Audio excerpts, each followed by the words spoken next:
Imagine walking into your local grocery store on a sunny afternoon. The kind where the air smells like fresh bread and ripe apples. Only to witness absolute chaos erupting at the checkout line. There she was. Emily Thompson. A middle-aged woman with that classic "I want to speak to the manager" vibe. Her voice slicing through the hum of scanners and chatter like a knife. In seconds. What started as a simple complaint over a coupon escalated into full-blown harassment. Leaving poor Jake Ramirez, the 22-year-old cashier, trembling with frustration and fear. How could one person turn a mundane shopping trip into a battlefield? Emily stormed up to the register, her designer purse swinging like a weapon. Eyes narrowed on Jake as he scanned her items with polite efficiency. "This coupon is valid. You're just too lazy to honor it," she barked, her breath hot with the scent of stale coffee from the cup she clutched. Jake sighed deeply. That long, weary exhale of someone who'd dealt with this nonsense a dozen times before. And calmly explained. "Ma'am, it's expired by 2 weeks. I can't accept it." But oh. That set her off, her face flushed crimson, veins popping in her neck as she leaned over the counter. Invading his space. "Do you know who I am? I've shopped here for years. You're discriminating against me because I'm a loyal customer."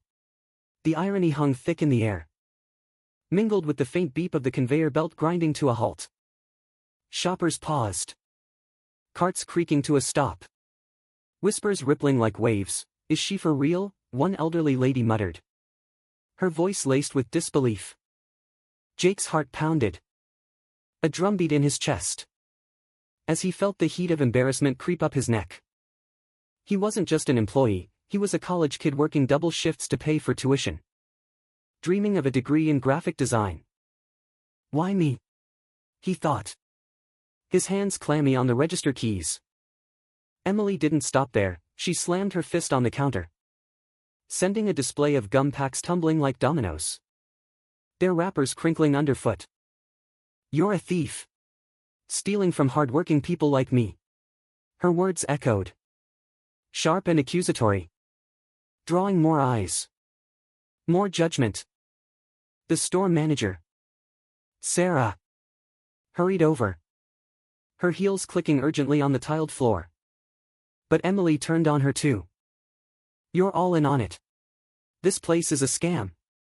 As the tension thickened, like storm clouds gathering, Jake reached for the phone under the counter, his fingers trembling slightly. "Please. Ma'am. Let's calm down," he pleaded. But Emily snatched at his arm, her nails digging in just enough to leave red marks. Ouch, that sting shot through him, a mix of pain and outrage. "Don't you touch me," she shrieked, twisting the narrative in her mind. The smell of her overpowering perfume, floral and cloying, mixed with the metallic tang of spilled coins from her purse. Other customers gasped, phones whipping out to record. Click. Flash, the modern chorus of bystanders turning witnesses. Sarah intervened, her voice firm yet shaky. "Emily, you need to leave now, or we'll call the police." But did that deter her? Hell no. Emily doubled down, her voice rising to a fever pitch. "Call them. I'll sue this whole store for harassment." Minutes ticked by, agonizingly slow, the store's fluorescent lights buzzing overhead like angry bees. Jake's breath came in short bursts, his mind racing. What if she escalates? What if I lose my job over this? The air felt heavier, charged with anticipation. Then, sirens wailed in the distance, growing louder, piercing the chaos like a lifeline. 2 officers arrived, badges glinting under the lights. Officer Maria Lopez and her partner, Officer Tom Hayes. They pushed through the crowd, the scent of leather from their belts wafting in. "What's going on here?" Officer Lopez asked, her tone authoritative, eyes scanning the scene. Emily spun around, her expression shifting from rage to feigned innocence in a heartbeat. Talk about a twist. Officers! Thank God you're here. This employee assaulted me, she cried, pointing dramatically at Jake, who stood frozen, mouth agape. Assaulted? The word hung there. Absurd and infuriating. Jake's stomach twisted. A knot of anxiety tightening. That's not true, he stammered, his voice cracking. The officers listened, piecing together statements from witnesses, their notepads scratching with quick notes. One shopper, a burly guy with a mustache, stepped forward. She grabbed him first. I saw it all. Murmurs of agreement rippled through the crowd. A collective sigh of relief washing over Jake. But Emily wasn't done, oh. Far from it. As Officer Hayes approached to escort her out, she jerked away, her heels scraping the floor with a harsh screech. Don't touch me. I know my rights, she yelled, flailing her arms wildly. The conflict peaked. Her resistance turning physical, she shoved at Hayes, her purse swinging and clipping his shoulder. Thud, the impact echoed, followed by a collective gasp. You're under arrest for assault and resisting, Lopez declared, her voice steady but edged with warning. Emily's eyes widened, panic flashing across her face for the first time. You can't do this. I'll have your badges. But the cuffs clicked shut. Cold metal against her wrists. A sound that cut through the noise like justice served. Twist after twist unfolded as they led her toward the door. She kicked at a display rack, sending cans of soup rolling across the floor. Clang. Clang, the metallic symphony of her downfall. Jake watched, a mix of vindication and pity swirling in his chest. How did it come to this? The officers wrestled her into the squad car outside, her screams muffled by the closing door, the engine rumbling to life. Back inside, the store exhaled, the tension dissipating like fog in the sun. Sarah patted Jake's shoulder, her touch warm and reassuring. You handled that well, kid. Take the rest of the day off. Word spread fast in the small town. Emily's meltdown became the talk of coffee shops and social media. Videos racking up views with captions like, entitled Karen gets what she deserves. But beneath the schadenfreude lay a deeper sting for Emily. At the station, as she sat in a stark holding cell, the fluorescent hum mocking her, reality crashed down.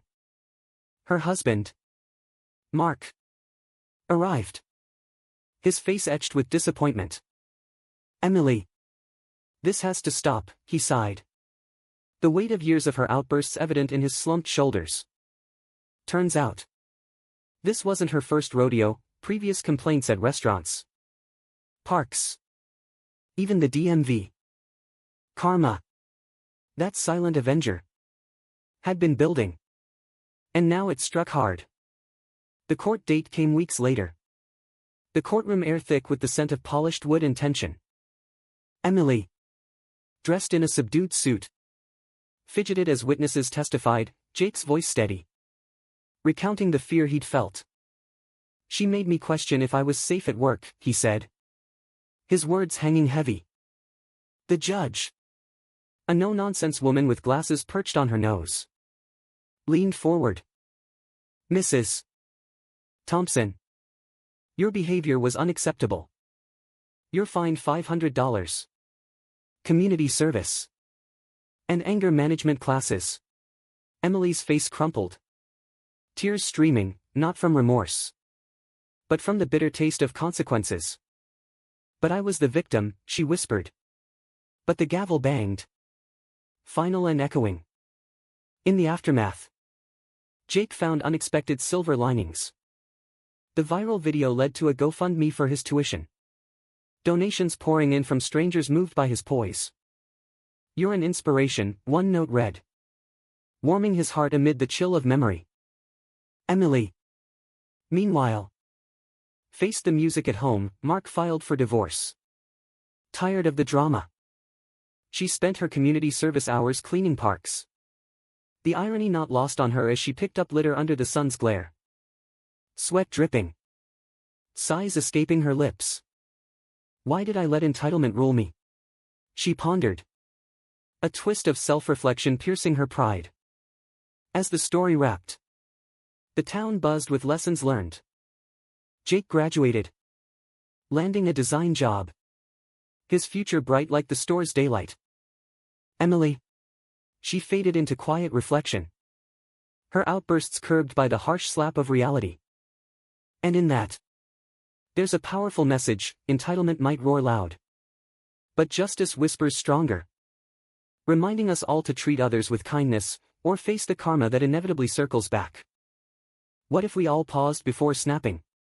The world might just be a little less chaotic. A little more humane.